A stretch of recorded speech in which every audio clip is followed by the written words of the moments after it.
Të nderuar teleshikues, përshëndetje, unë jam Flutur Akasa dhe do jemi bashkë në këtë edicion informativ këtu në Drita Televizion. Ju njohim me zhvillimet e ditës. Kryeministri i vendit Edi Rama ka publikuar përgjigje drejtuar presidentit të Shteteve të Bashkuara të Amerikës Donald Trump pas ftesës për pjesëmarrje në bordin e paqes. Rama shpreh se e konsideron një nder dhe përgjegjësi këtë angazhim i cili së shpejti do të përcjellet kuvendit të Shqipërisë për miratim. Ai thekson se paqja duhet ndërtuar aktivisht përballë konflikteve që vijojnë në arenën ndërkombëtare.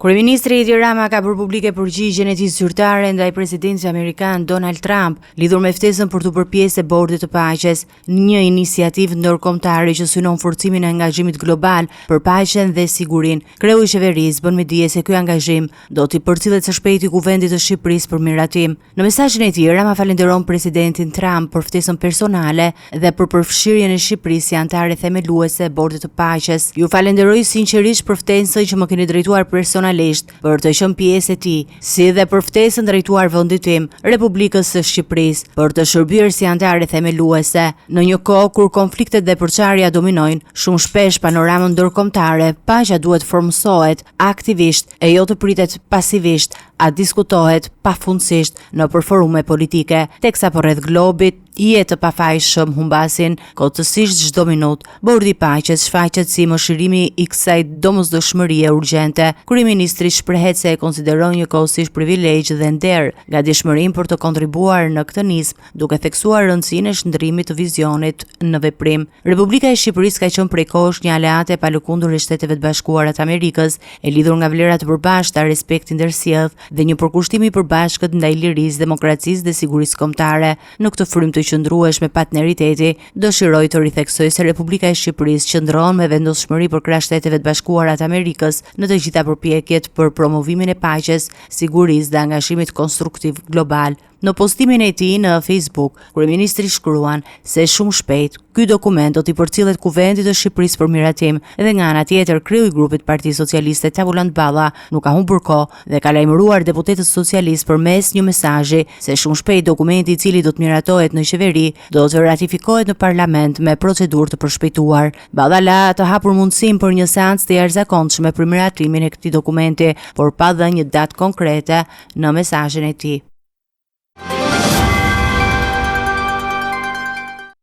Kryeministri i vendit Edi Rama ka reaguar ashpër ndaj seancës që po zhvillohet sot në gjykatën kushtetuese lidhur me kërkesat e dy shoqatave të gjyqtarëve për rritje pagash. Ai cilësoi procesin si të imponuar dhe paralajmëroi për një pretendent rrezikshëm që sipas tij cënon ndarjen e pushteteve. Rama thekson se gjyqtarët janë tashmë kategoria më e lartë paguar në vend. Kryeministri Edi Rama ka reaguar me tone të forta ndaj procesit që po zhvillohet sot në gjykatën kushtetuese, duke e konsideruar atë si një përpjekje për të ndërhyrë në politikën shtetërore të pagave. Në një postim në rrjetin social X, kreu i qeverisë shprehet se seanca nuk po transmetohet drejt për arsye teknike, çka sipas tij e bën procesin edhe më problematik në aspektin e transparencës. Rama akuzon dy shoqata gjyqtarësh se kanë imponuar këtë gjykim me synimin për të siguruar rritje automatike të pagave përmes vendimeve gjyqësore, duke thyer piramidën shtetërore të pagave. Sot, gjykata kushtetuese po zhvillon fatkeqësisht pa transmetim direkt për shkaqe teknike farzën më të shëmtuar të imagjinueshme, e cila i është imponuar nga dy shoqata gjyqtarësh, të cilët duhet të rrisin rrogat e tyre me gjyq, duke thyer piramidën shtetërore të pagave, ndërkohë që janë kategoria më e lartë paguar në Shqipëri, si rezultati i mbështetjes që kjo shumicë qeverisëse i dha për hir të reformës në drejtësi pushtetit gjyqësor. Kryeministri paralajmëron se një vendim në këtë drejtim do ta kthente Shqipërinë në një rast unik, ku gjyqtarët do të përfitonin paga më të larta se çdo kategori tjetër, duke marrë në mënyrë të tërthort kompetencat kushtetuese të qeverisë dhe parlamentit për përcaktimin e politikës së pagave. Tani këta duajnë që në përjetësi t'u jepet e drejta të arrisin vetë rrogën sa herë rritet pagat e tjera, pra Shqipëria të jetë përgjithmonë i vetmi vend në botë ku gjykatës i paguhet më shumë se çdo kusht tjetër, duke marrë kompetenca kushtetuese të qeverisë e të parlamentit për politikën e pagave. Ky është një skandal logjik, moral, ligjor dhe kushtetues. Në reagimin e tij, Rama shpreh gjithashtu vlerësimin për SPAK, i cili nuk ju bashkua kësaj nisme, duke cilësuar këtë qendrim si një akt pa përgjegjësie dhe respektin ndaj pavarësisë së pushtetit gjyqësor.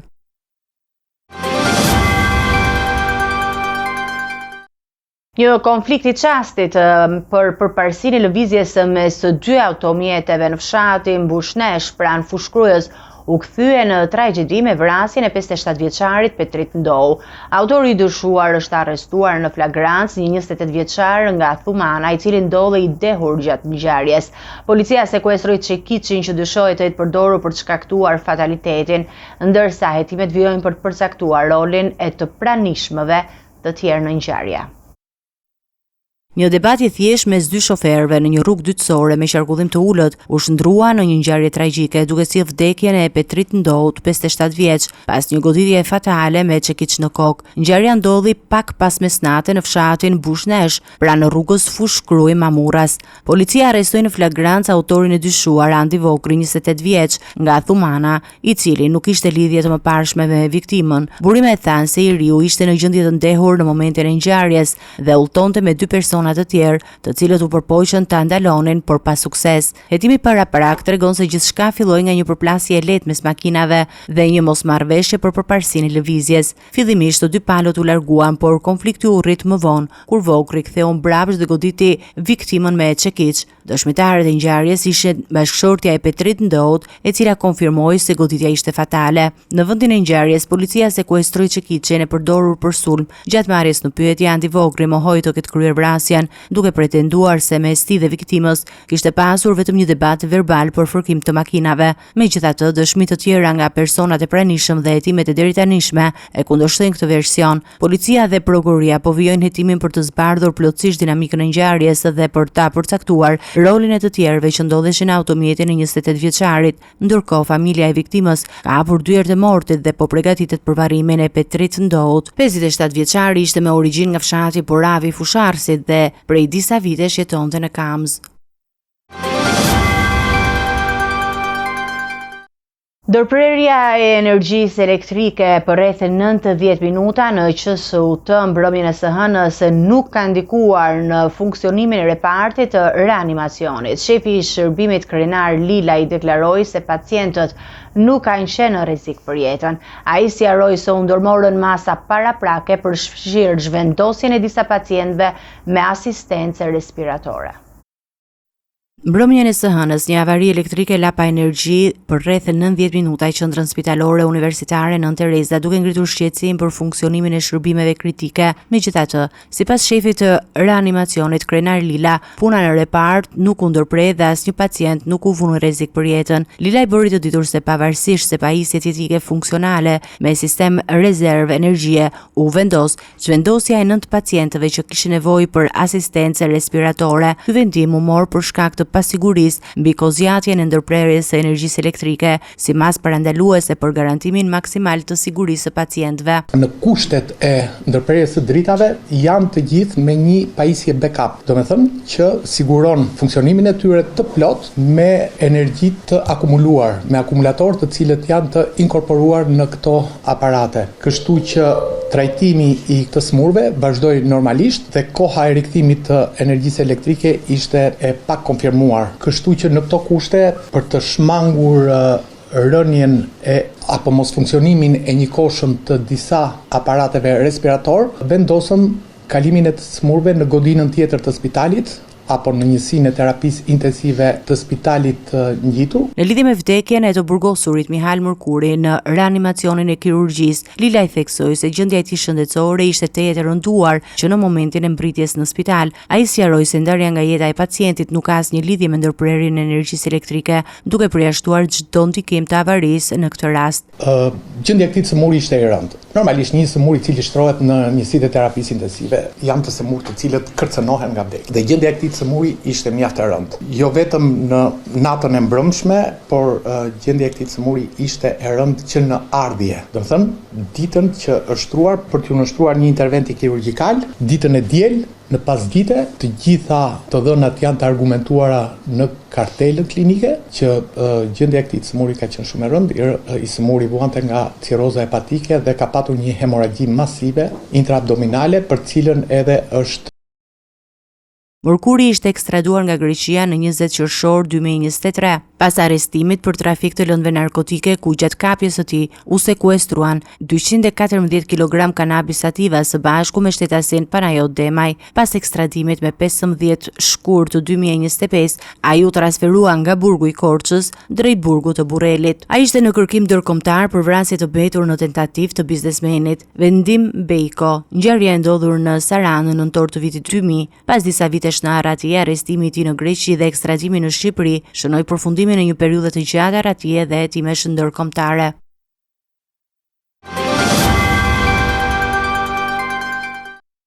Majoranca vendosi të lërë në fuqi përjashtimin 30 ditor për 6 deputetë opozitës të ndëshkuar pas kaosit në seancën e fundit të vitit kaluar.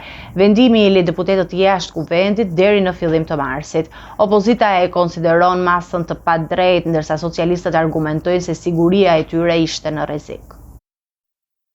Majoranca socialiste në mbledhjen e byros konfirmoi përjashtimin nga parlamenti të 6 deputetëve të Partisë Demokratike deri në datën 3 mars. Mbledhja e byros u shoqërua me debate mes shumicës dhe deputetëve të opozitës, të cilët akuzuan Partinë Socialiste për shkelje të rregullores. Kjo është na jep fjalë.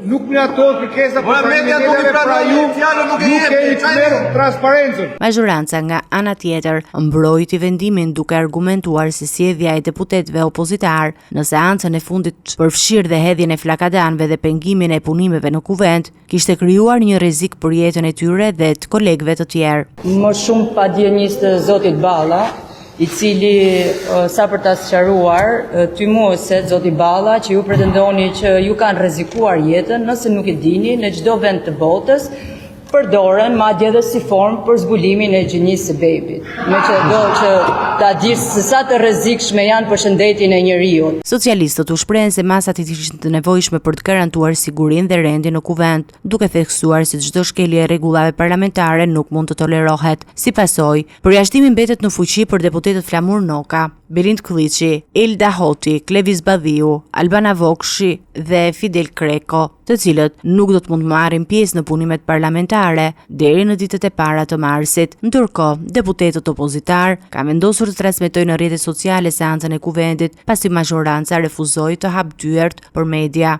Ky vendim thekson tensionin e vazhdueshëm mes palëve në parlament dhe pasqyron diferencat e thella politike mes majorancës dhe opozitës, duke sinjalizuar se konfliktet mes tyre do të vazhdojnë gjatë muajve të ardhshëm, veçanërisht gjatë diskutimeve për ligje të rëndësishme dhe reforma strategjike.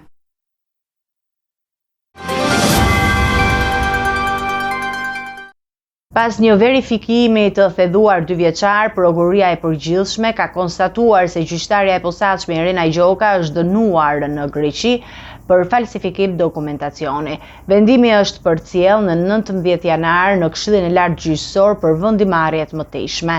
Gjyqtarja ka mohuar më parë se kishte një dënim të tillë, ndërsa ka pasur në dorë dosje të bujshme si Gërdeci, Partizani dhe ajo ndaj Ilir Metës.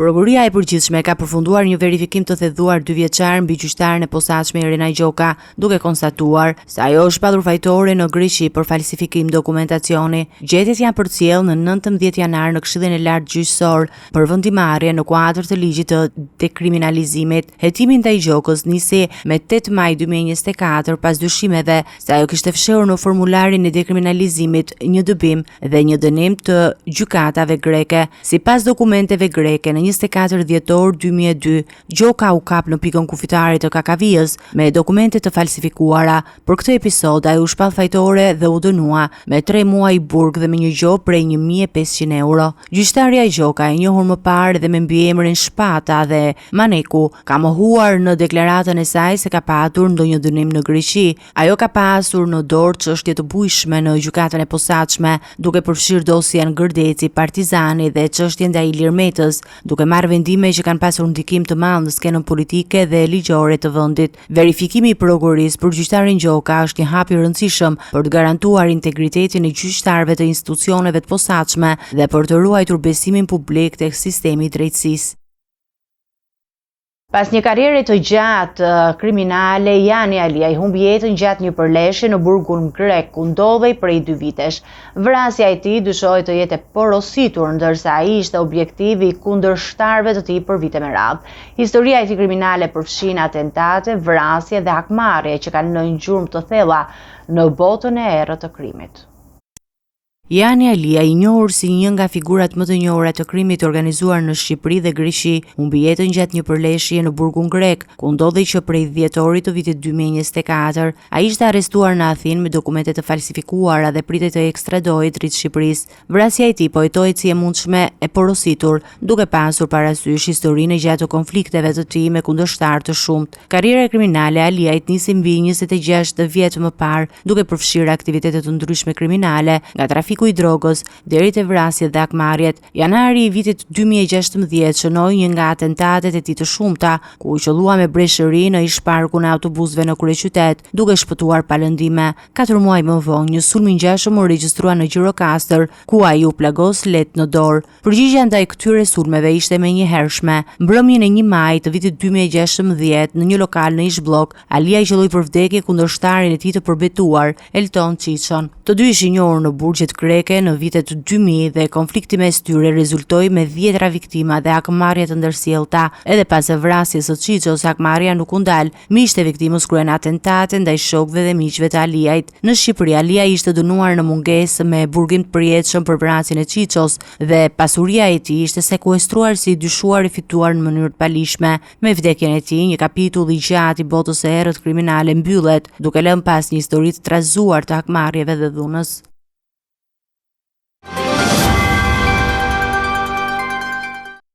Komisioni Qendror i Zgjedhjeve njofton se rinumërimi total i votave do të zgjasë 12 deri në 14 ditë dhe pritet të përfundojë mes 1 dhe 3 shkurtit. Pas përfundimit të rinumërimit do të priten afatet ligjore për ankesa në PZAP-n dhe Gjykatën Supreme për të shpallur rezultatin final. Në varësi të vendimeve mbi ankesat, certifikimi i rezultateve mund të ndodhë në mes të shkurtit ose fillim të marsit, duke i dhënë kohë partive për të formuar institucione të reja.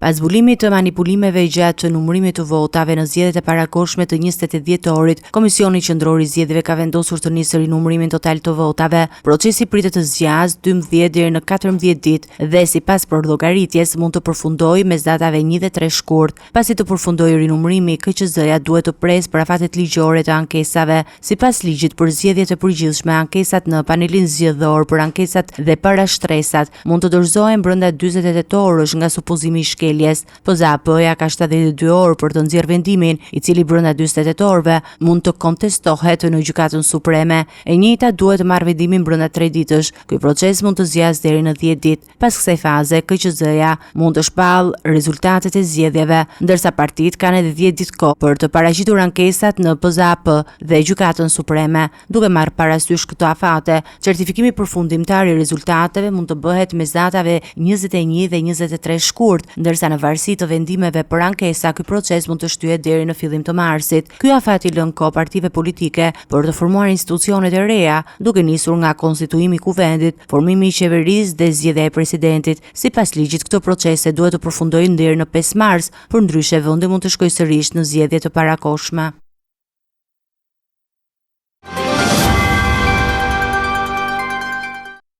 Të nderuar teleshikues, ju njohim me parashikimin e motit.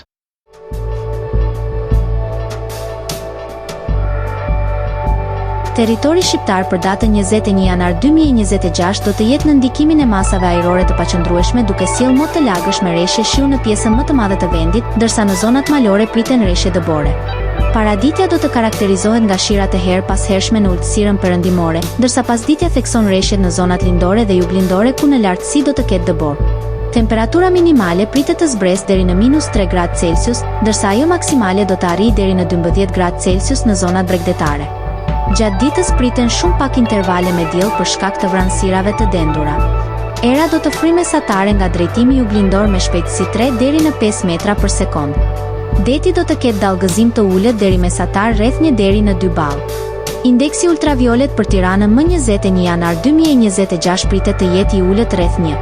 Sipas të dhënave astronomike, lindja e diellit në Tiranë më 21 janar do të jetë rreth orës 6:54 minuta, ndërsa perëndimi rreth orës 16:50 minuta.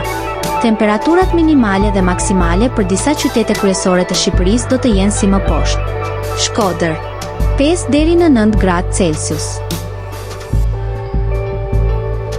Kukës -1 deri në 3 gradë Celsius.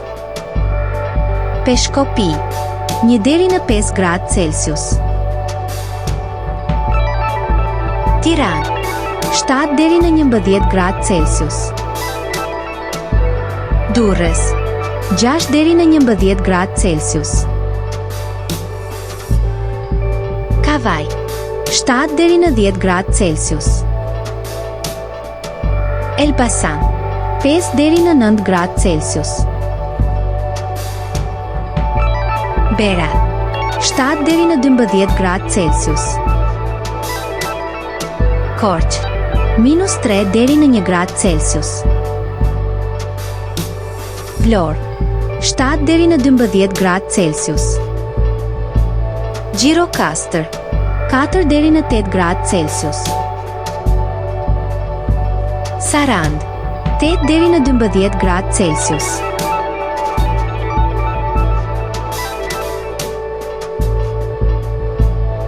Territori I Kosovës për datën 21 janar 2026 do të jetë në ndikimin e masave ajrore të ftohta dhe të paqëndrueshme, duke sjellë mot me vranësira dhe rreshje të lehta bore në disa zona. Paraditja do të jetë e ftohtë me vranësira, ndërsa pasditja vijon me rreshje të lehta bore në lindje dhe juglindje. Temperatura minimale pritet të zbresë deri në -3 gradë Celsius, ndërsa ajo maksimale do të arrijë deri në 5 gradë Celsius.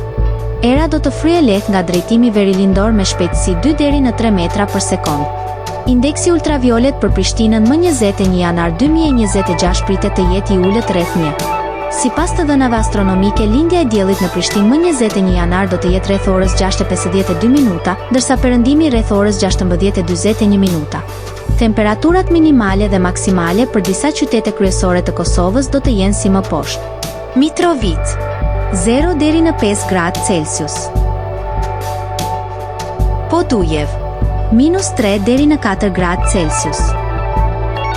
Skënderaj -2 deri në 4 gradë Celsius. Pej 0 deri në 4 gradë Celsius. Prishtinë 0 deri në 4 gradë Celsius. Gjakov 0 deri në 4 gradë Celsius. Malishev -1 deri në 4 gradë Celsius. Gjilan -1 deri në 3 gradë Celsius. Ferizaj -2 deri në 3 gradë Celsius. Kaçanik -3 deri në 1 gradë Celsius. Suhare -1 deri në 5 gradë Celsius. Prizren -1 deri në 3 gradë Celsius. Ishte gjithçka e përgatitur në këtë edicion informativ. Për më shumë zhvillime, klikoni në faqen tonë zyrtare drita.tv. Mund na ndiqni edhe në rrjetet sociale, Facebook, Instagram, YouTube, ku jemi me përditësime në çdo kohë. Vazhdoni të qëndroni në shoqërinë e televizionit Drita bashkë. Miru takofshim në edicionet e tjera.